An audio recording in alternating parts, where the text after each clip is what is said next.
ও মুসলমান, আল্লাহর গোলাম, হাদিস শরীফের মধ্যে বলেন, যা রাজুলিন ইলা রাসূলিল্লাহি সাল্লাল্লাহু আলাইহি ওয়াসাল্লাম ফাকাল ইয়া রাসূলুল্লাহ সাল্লাল্লাহু আলাইহি ওয়াসাল্লাম মান আহাক্কুন নাস বিহুসনি সাহাবাতি ইয়া রাসূলুল্লাহ, আমাকে বলে দেন পৃথিবীর মধ্যে সবচেয়ে ভালো ব্যবহারের হকদার কে?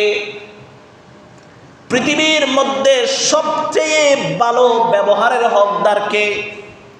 সবচেয়ে আমার উপরে দায়িত্ব কার সাথে ভালো ব্যবহার করা? রাসূল সাল্লাল্লাহু আলাইহি ওয়াসাল্লাম বলেন, ক্বালা সুম্মা উম্মুক, তোমার মায়ের সাথে। তোমার মা তোমার থেকে সবচেয়ে বেশি ভালো ব্যবহারের হকদার। এরপরে দ্বিতীয়বার আবার প্রশ্ন করতেছে, ক্বালা সুম্মা মান, এরপরে কে? বলে যে ক্বালা সুম্মা উম্মুক, এরপরেও তোমার মা। এরপরে আবার জিজ্ঞাসা করতেছে, ক্বালা সুম্মা মান ইয়া রাসূলুল্লাহ, এরপরে কে? বলে যে ক্বালা সুম্মা উম্মুক, এরপরেও তোমার মা।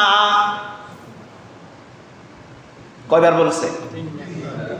চতুর্থবার আবার জিজ্ঞাসা করতেছে, ক্বালা সুম্মা মান, এরপরে বলতেছে ক্বালা সুম্মা আবুক, তোমার বাবা।